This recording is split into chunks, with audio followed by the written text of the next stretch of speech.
recent video we did was I made this shooting board, which I'll show you how to use in a practical sense with this project.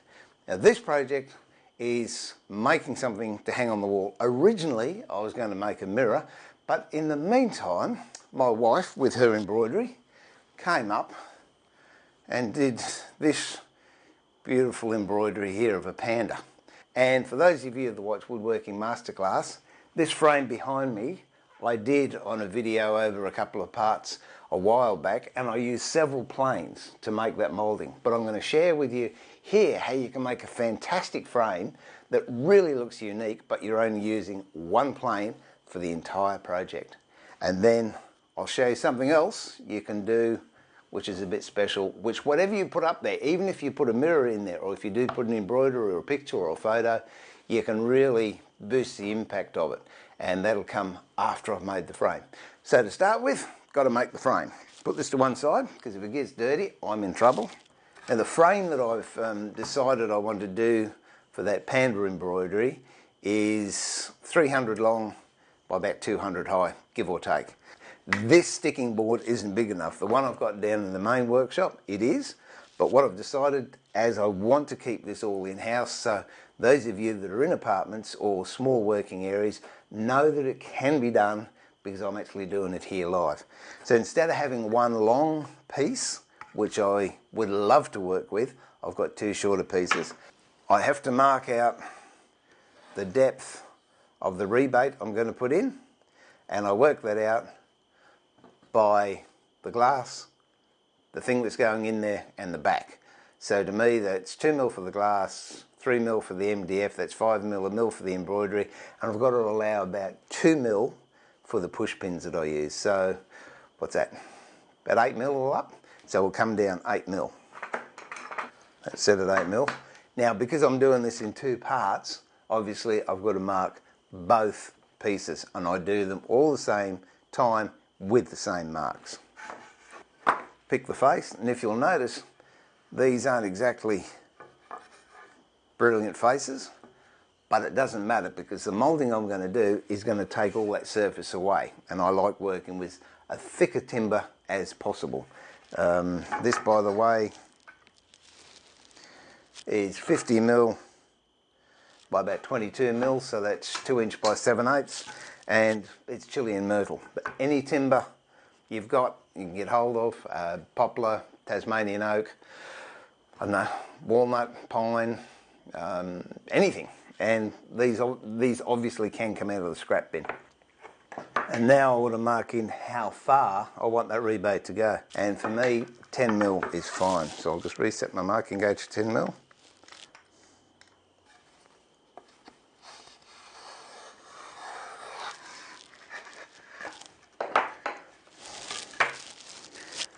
And on the top side, what I want to do is have sort of a wave effect happening.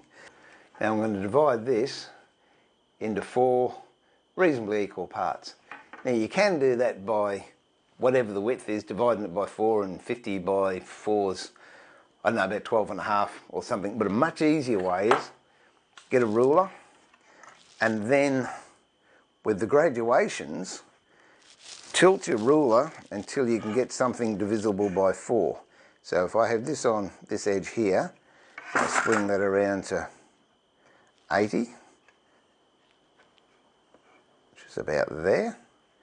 Now 4 can go into 80 at 20, so I put a mark at 20, a mark at 40, and a mark at 60. And I've got 1, 2, 3, 4 equal parts. Get my marking gauge. Actually, at this stage I might just put a punch in there.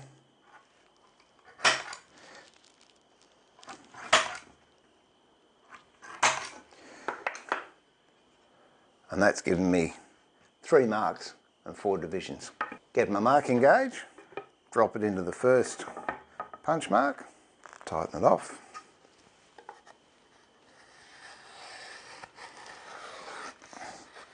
Draw a line. Pick up my other bit of timber. Same thing. draw a line, go to the next punch mark. This isn't critical. If you're a little bit out, if it moves, it just moved on me a little bit then. That's okay. And a good thing to get in the habit of doing is, as I'm marking these, the temptation is to get my marking gauge and come around to this side because there's a smaller distance between there and there. But if you're using this edge as a reference edge, do it for all marks. And that's all the marking there is. Pop the marking gauge away.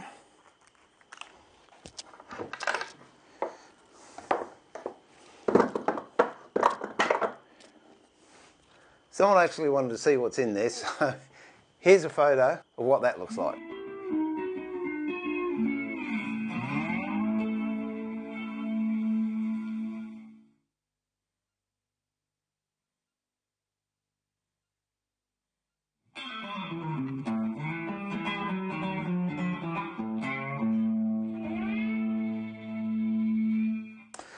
There you go. It's a great what you can put into small spaces when you actually have to think about what you're doing and you're limited, as I am with this space. Now I said I was going to do all this with just one plane, and I will. And that's the plane I'm using. It's an H&T Gordon Rebate Plane. The timber's sandalwood, which is really, really nice. And it works a treat. Now, because I'm going to go along and down, I'm not going to have the plane this way because that would be then making my cut inwards. So I'm going to hold the plane in the marking gauge line. If you've got a good cutting gauge, it'll give you a wide enough cut for the plane to sit in and start. If you haven't, sometimes run down there with a knife just to widen it, or I suppose you could run a saw down there very gently. But anyway, we'll see how we go with this. At the moment, if you see that, there is hardly any shaving coming off. But let's do it 3 or 4 times and you'll see the shaving getting thicker.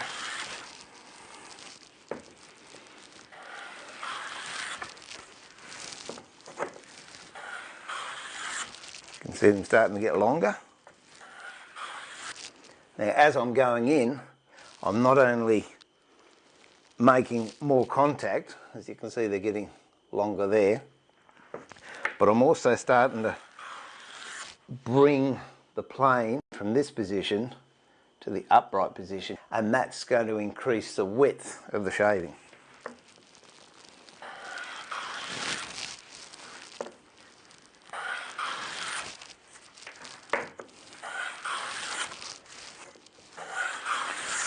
Now remember this technique when we come to shaping the other side, because that basically is all we're doing. Exactly what I'm doing here.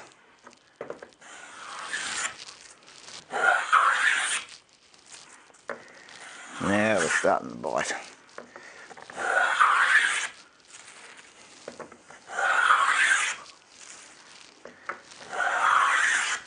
Now I'm actually straight up and down on that.